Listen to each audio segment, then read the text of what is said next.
بسم اللہ الرحمن الرحیم۔ السلام علیکم ورحمۃ اللہ وبرکاتہ۔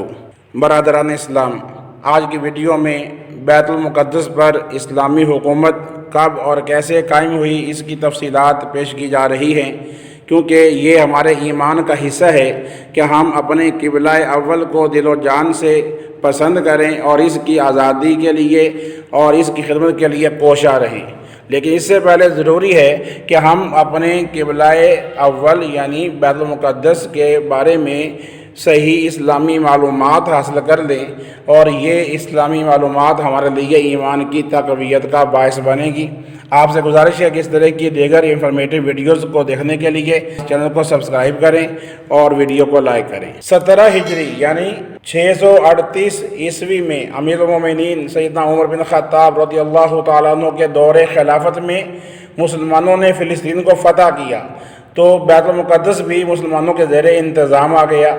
بیت المقدس کی فتح نہایت ایمان افروز ہے۔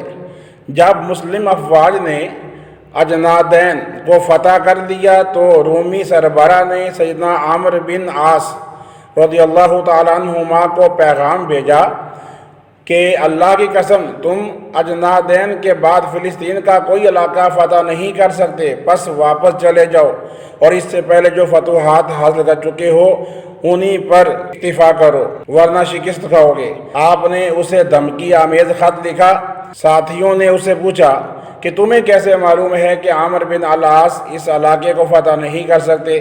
اس نے کہا کہ میں نے اپنی سابقہ کتابوں میں پڑھا ہے کہ عمر فاروق اعظم رضی اللہ عنہ کا نام آیا ہے، اور سابقہ کتابوں میں ان کے اوصاف جو بیان کیے گئے اس کا بھی ذکر کیا۔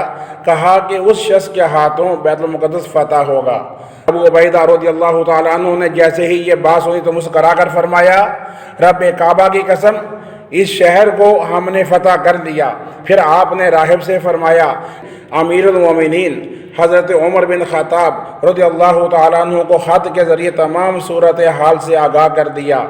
فتح الشام کتاب کی روایت کے مطابق اسلامی افواج امین امت سیدنا ابو عبیدہ بن جراح رضی اللہ تعالیٰ عنہ کی قیادت میں جب اس شہر مبارک میں پہنچیں تو اس کے قلعہ کو فتح کرنے کے لیے 4 ماہ تک لڑائی ہوتی رہی، مگر کامیابی نہ ملی۔ بالآخر ان کے بڑے راہب نے قلعے کی دیوار پر چڑھ کر ابو عبیدہ سے کہا، ہمارے شہر کو صرف ایک شخص فتح کر سکتا ہے، اس کے اوصاف ہماری کتابوں میں لکھے ہیں اور وہ تم نہیں ہو۔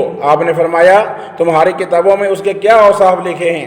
اس نے کہا، جو شخص ہمارے شہر کو فتح کرے گا وہ محمد صلی اللہ علیہ وسلم کا صحابی ہوگا، اس کا نام عمر بن خطاب ہوگا، جو فاروق کے لقب سے مشہور ہوگا، اور وہ دین کے معاملے میں نہایت سخت گیر ہوگا، اللہ کے کاموں میں کسی ملامت کرنے والے کی ملامت کی پرواہ نہیں کرے گا۔ سیدنا ابو عبیدہ رضی اللہ تعالیٰ عنہ نے جیسے ہی یہ بات سنی تو مسکرا کر فرمایا، رب کعبہ کی قسم اس شہر کو ہم نے فتح کر لیا۔ پھر آپ نے راہب سے فرمایا، تم جن کا ذکر خیر کر رہے ہو وہ ہمارے خلیفۃ المسلمین ہیں، ہمارے پیارے نبی اکرم صلی اللہ علیہ وآلہ وسلم کے جلیل القدر صحابی ہیں۔ راہب نے کہا، اگر واقعی ایسی بات ہے تو تم جنگ روک دو اور انہیں یہاں بلاؤ، ہم ان کو دیکھیں گے۔ اگر ان میں تمام اوصاف وہی ہوئے جو ہماری کتابوں میں درج ہیں تو ہم شہر کے دروازے کھول دیں گے اور بغیر جنگ کے یہ شہر ان کے حوالے کر دیں گے اور جزیہ ادا کرنے کے لیے تیار ہو جائیں گے۔ آپ نے یہ بات منظور فرما لی اور امیر المومنین حضرت عمر فاروق اعظم رضی اللہ تعالیٰ عنہ کو تشریف آوری کے لیے خط لکھا۔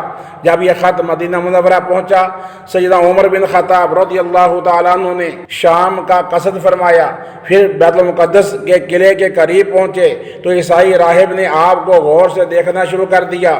تھوڑی دیر کے بعد بلند آواز سے کہا، خدا کی قسم یہ وہی شخص ہے جس کی صفات ہم نے اپنی کتابوں میں پڑھی ہیں، اور انہی کے ہاتھوں ہمارا شہر فتح ہوگا۔ پھر اس نے اپنی قوم سے کہا، یہ کیا تاخیر ہے، قلعے سے اتر جاؤ، اس کے دروازے کھول دو اور ذمہ داری محمد بن عبداللہ کے صحابی کے سپرد کر دو۔ چنانچہ وہ جلدی جلدی قلعے کی دیوار سے اترے اور شہر کے دروازے کھول دیے اور سیدنا فاروق اعظم رضی اللہ تعالی عنہ کی بارگاہ میں حاضر ہو کر صلح اور امان کی درخواست کرنے لگے۔ آپ نے اللہ تعالیٰ کا شکر ادا کیا، امن و امان، عہد و پیمان کا اعلان فرما دیا۔ دوسرے ہی دن آپ نماز فجر کے بعد عظیم الشان فتح و نصرت کے ساتھ بیت المقدس کے قلعے میں داخل ہوئے، اور اس طرح بیت المقدس فتح ہو گیا، اسلامی حکومت کے زیر نگیں ہو گیا۔ اللہ تعالیٰ نے سرکار دو عالم صلی اللہ علیہ وآلہ وسلم کے اس پیارے صحابی حضرت عمر رضی اللہ تعالیٰ عنہ کی برکت سے بغیر جنگ کے اس شہر کو فتح فرما دیا۔ اللہ تعالیٰ ہم سب کو حضرت عمر فاروق اعظم دیگر صحابہ کرام کی عزت و توقیر کرنے اور ان کا ذکر خیر کرنے اور ان کی بارگاہ میں نذرانہ عقیدت پیش کرنے کی توفیق عطا فرمائے، آمین۔